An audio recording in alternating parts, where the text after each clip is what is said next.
Mega TV நேயர்களுக்கு அன்பு வணக்கம். மகளிர் நலம், பெண்களுக்கான பல பிரச்சனைகளை பற்றி பார்த்துட்ருக்கோம். இன்று நேயர்கள் தங்கள் சந்தேகங்களை கடிதம் மூலமாக, இமெயில் மூலமாக, யூடியூப் மூலமாக விளக்கங்களை பெற்றுக்கொள்ளலாம். முதலாவது ராதா என்ற நேயர் எழுதியிருக்கிறாங்க. டாக்டர், ப்ரெக்னென்சி கன்ஃபார்ம் ஆகிருக்கு. நான் எப்பொழுது டாக்டரை போய் கன்சல்ட் பண்ணணும் என்னோடய ப்ரெக்னென்சிக்கு?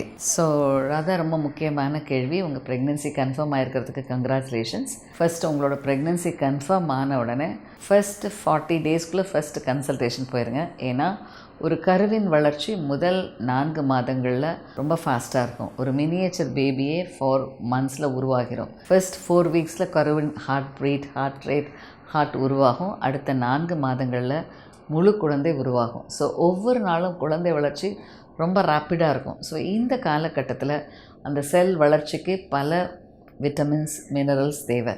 முக்கியமாக ஃபாலிக் ஆசிட், B12 மற்றும் கால்சியம், விட்டமின் D3 இவை அனைத்தும் கண்டிப்பாக தேவை. ஸோ கண்டிப்பாக ப்ரெக்னென்சி கன்ஃபர்மேஷன் 31st டே பார்க்குறீங்கன்னா உடனே உங்கள் டாக்டரை போய் பார்த்து ஃபாலிக் ஆசிட் சப்ளிமெண்டேஷன் எடுத்துக்கொள்ளுங்கள். DHA இதெல்லாம் ரொம்ப முக்கியம். இந்த DHA கண்டிப்பாக குழந்தையோட பிரெயின் வளர்ச்சி, ஐக்கியூ வளர்ச்சி, செல்லுலர் வளர்ச்சி எல்லாவற்றுக்கும் தேவை. ஸோ இதனை தெளிவாக கவனத்தில் கொண்டு கண்டிப்பாக கன்ஃபார்ம் ஆன 31st டேவில் நீங்கள் யூரின் டெஸ்ட் பார்க்குறீங்கன்னா டாக்டர் கன்சல்ட் பண்ணுங்கள். ஸோ அவர்கள் உங்களுடைய மற்ற கர்ப்ப காலத்தில் என்னென்ன கவனிக்கணும், என்னென்ன விஷயங்கள் பார்க்கணும் என்பதை தெளிவாக உங்களுக்கு விளக்கம் சொல்லுவாங்க. அதன் நிமித்தம் நீங்கள் உங்களோட ஃபாலோ பண்ணுங்கள். ஏன்னா நிறைய பேர் பண்ணுற தவறான விளக்கம் என்னென்னா 3 months போய் காமிச்சா போதும், இப்போயே ஏன் டாக்டர்கிட்ட போகிற இப்படின்னு விஷயம் தெரியாதவங்க சொல்லுவாங்க. ஆனால் ஒரு கருவின் வளர்ச்சி என்பது முதல் 4 வாரத்தில் ரொம்ப அதிகம் இருக்கிறதுனால இந்த காலகட்டத்தில் உங்களுடைய கருவின் வளர்ச்சியை சீராக கவனிப்பது மிக மிக முக்கியமான ஒன்று. ஸோ கண்டிப்பாக இதை பார்த்து கொண்டு இருக்கிற நேயர்கள் முறையாக உடனே சென்று பாருங்கள். அதான் உங்களுடைய கர்ப்பகாலம் என்பது ரொம்ப ப்ரெஷியஸானது. முக்கியமாக முதல் 3-4 மாதங்கள் குழந்தை வளர்ச்சிக்கு ரொம்ப முக்கியமான காலகட்டங்கள். இதனை தெளிவாக தெரிந்து கரெக்டான ட்ரீட்மெண்ட் எடுப்பது மிக மிக முக்கியமான ஒன்று. அடுத்து சுமலதா என்ற நேயர் எழுதியிருக்கிறாங்க. டாக்டர், நான் மதுரையிலேருந்து எழுதுகிறேன். எத்தனை முறை IVF செய்யணும் டாக்டர் ஒரு ப்ரெக்னென்சி வர்றதுக்கு? எனக்கு ஏற்கனவே ஒரு IVF சைக்கிள் பண்ணாங்க. 8 முட்டைகள் எடுத்தாங்க. 4 கரு வந்தது. 2 முறை ட்ரான்ஸ்ஃபர் பண்ணாங்க, ஃபெயிலியர் ஆச்சு. அடுத்து நான் எத்தனை முறை இந்த ட்ரீட்மெண்ட் பண்ணணும் டாக்டர்? ஸோ சுமலதா, பொதுவாக IVF உலகளவில் பல மில்லியன் கேசஸ் பண்ணியிருக்கிறாங்க. ஸோ ஒரு கர்ப்பம் தரித்து ஒரு குழந்தை ஆரோக்கியமாக பெறுவதற்கு குறைந்தது 5 முறை பிளாஸ்டோசிஸ்ட் ட்ரான்ஸ்ஃபர் பண்ணணும்னு சொல்கிறாங்க. பல நேரங்களில் 3 எக் கலெக்ஷன் முதல் 4 எக் கலெக்ஷன் பண்ணணும். அதில் 5 முறை பிளாஸ்டோசிஸ்ட் செய்தால் ஆவரேஜ் ஒரு ப்ரெக்னென்சி வரும்னு சொல்கிறாங்க. ஸோ அந்த வகையில் குறைந்தது இத்தனை தடவை எக் கலெக்ஷன் பண்ணணும், அப்போ தான் ப்ரெக்னென்சி கன்ஃபார்ம் ஆகுன்றது உலகளவில் பண்ண பலவிதமான ஆய்வுகளின் வெளிப்பாடு. ஸோ நம்ம நாட்டில் நம்ம பொதுவாக ஒரே ப்ரெக்னென்சி ஒரு தடவை IVF பண்ணிட்டா சக்ஸஸ் வரும்னு நினைக்கிறோம். பட் ஒரு முறையில் சக்ஸஸ் வருவதற்கு ஒரு குறிப்பிட்ட சக்ஸஸ் ரேட் உண்டு. இது உங்களுடைய வயது, உங்களுடைய கருத்தறியாததுக்கு காரணம் என்ன, மற்றும் உங்களோட ஓவரியோட ரிசர்வ், உங்கள் ஹஸ்பண்டோட சீமென், உங்களோட ஜென்ரல் கண்டிஷன்ஸ், கோமாபிலிட்டிஸ், இது எல்லாமே இதனுடைய ப்ரெடிக்ஷனை குறிக்கிறது. ஸோ இவற்றை வைத்து தான் உங்கள் சக்ஸஸ் ரேட்டை நம்ம சொல்ல முடியும். அந்த வகையில் எல்லாம் செய்தால் 100% சக்ஸஸ் வரும் அப்படின்ற ஒரு ப்ரொசீஜர் இன்னும் உலகத்தில் கிடையாது. ஒவ்வொரு விஷயத்தையும் சீராக கவனித்து சரியான முறையில் சரி செய்து அது கருமுட்டைகள் வளர்ச்சியிலிருந்து அதனுடைய வளர்ச்சிக்கு ஏற்ற ஹார்மோன்ஸ் கொடுப்பதிலிருந்து முறையாக நீங்கள் கடைப்பிடிச்சிங்கன்னா கண்டிப்பாக இந்த கருத்தரிப்பதற்கான வாய்ப்புகளை அதிகப்படுத்த முடியும். ஸோ அந்த வகையில் ஒரு IVF சக்ஸஸ்ஃபுல்லாக செய்தீங்கன்னா, அதுக்கு எல்லா வழிமுறைகளையும் கடைப்பிடிச்சிங்கன்னா கண்டிப்பாக 2 அல்லது 3 முறையில் சக்ஸஸ் வரும். என்னோடய 31 வருட ப்ராக்டிஸில் என்னோடய பேஷண்ட்ஸ் பொதுவாக பெஸ்ட் எக் கலெக்ஷன் ஒரு 10 to 12 எக்ஸ், ஒரு 7 குட் எம்ப்ரியோஸ் கிடச்சிச்சின்னா கண்டிப்பாக 2 ட்ரான்ஸ்ஃபர்ஸில் கன்சீவ் ஆகிறதுக்கு வாய்ப்புகள் அதிகம். ஸோ அந்த வகையில் ஒரு egg collection, best quality embryos, twice ட்ரான்ஸ்ஃபரில் success rate is more in my data. So இதெல்லாம் சாத்தியக்கூறு. ஒவ்வொரு இண்டிவிஜுவலைஸ்டாக சரியான முறையில் ப்ராப்பரான எம்ப்ரியாலஜிஸ்ட்டை வச்சு கரெக்டான லேப் கண்டிஷன் வச்சு முறையான ஸ்டிமுலேஷன் இன்ஜெக்ஷன்ஸ் கொடுத்தா கண்டிப்பாக சக்ஸஸ் ரேட் அதிகமாகும். ஸோ அடுத்து ராம் என்ற நேர் எழுதியிருக்காங்க. Doctor, we are planning for IVF.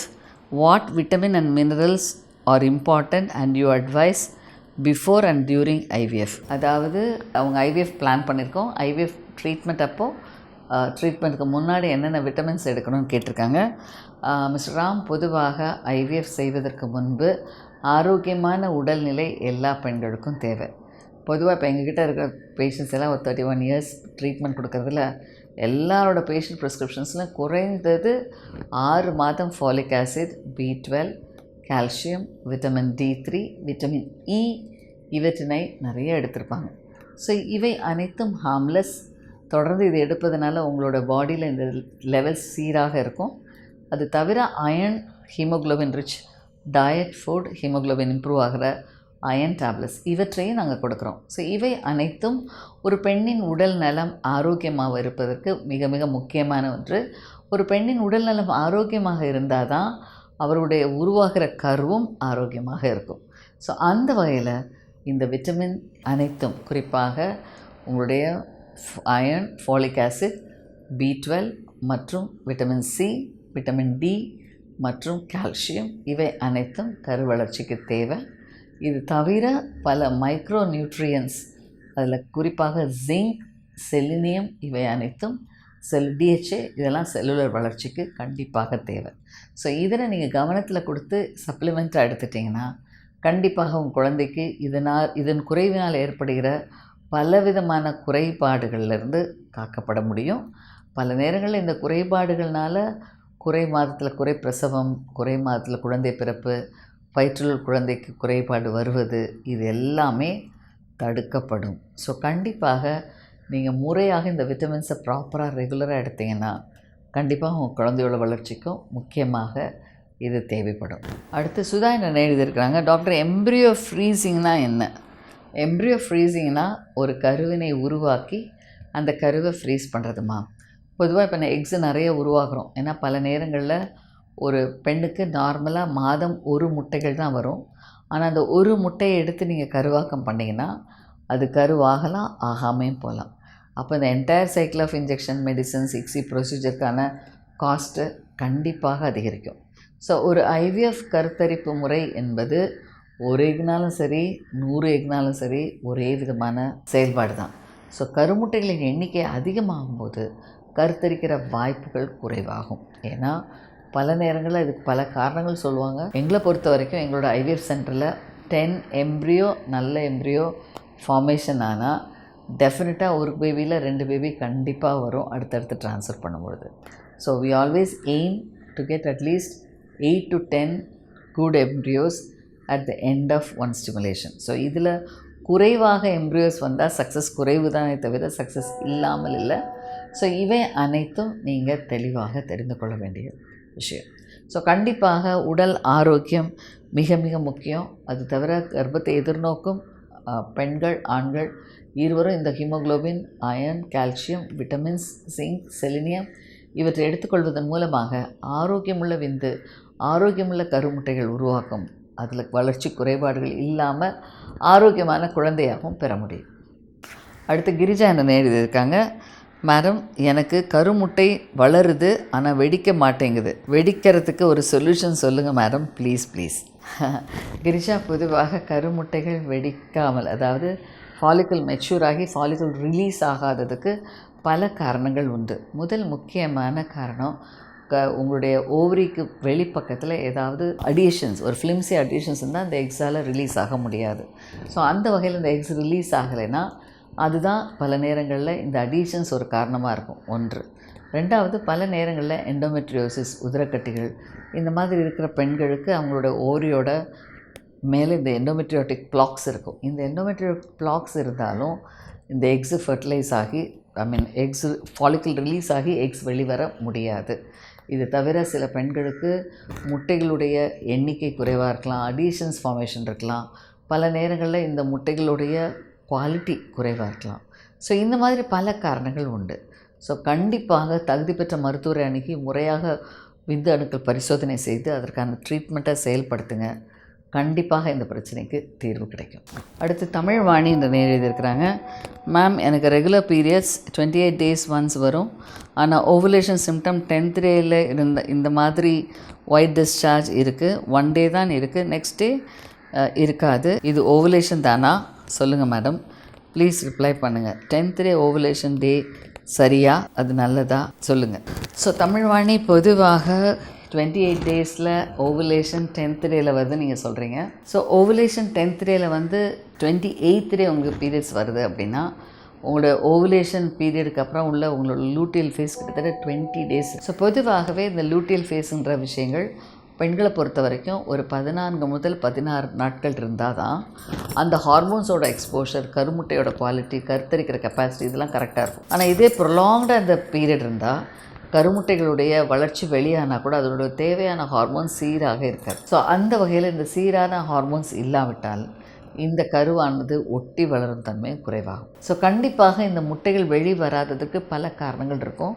Additions இருக்கலாம், எண்டோமெட்ரோசிஸ் இருக்கலாம், ஏதாவது சர்ஜரி இருக்கலாம், பெல்விக் இன்ஃபெக்ஷன் டிசீஸ் இருக்கலாம். இவற்றினை முறையாக சரி செய்து கம்ப்ளீட் கிளியரன்ஸ் கொடுத்தோன்னா தான் இவர்களுடைய கருமுட்டைகளும் விந்துகளும் சேர்ந்து கருவாகி வெளிவரும். ஸோ இதனை கவனத்தில் கொண்டு இந்த பெண்கள் தங்களுடைய கருமுட்டைகள் வெளியாகும்போது சீரான முறையில் முறையான மருத்துவ சிகிச்சையோடு கண்காணிப்பில் இருந்தாங்கன்னா கண்டிப்பாக இந்த முட்டை வெடிக்கிறது சில நேரங்கள் நல்லா வளரலாம், வெடிக்கலாம், கருவாகவும் செய்யலாம். கண்டிப்பாக ஒரு முறை வந்தால் அடுத்த தடவை வந்து தான் ஆகணும் அப்படின்ற விஷயம் இல்லை. சில நேரம் முட்டைகள் வெளிவராத நிலைன்னு பார்ப்போம், அப்போ கூட ப்ரெக்னென்சி கன்ஃபர்மேஷன் வரலாம். So anything is possible.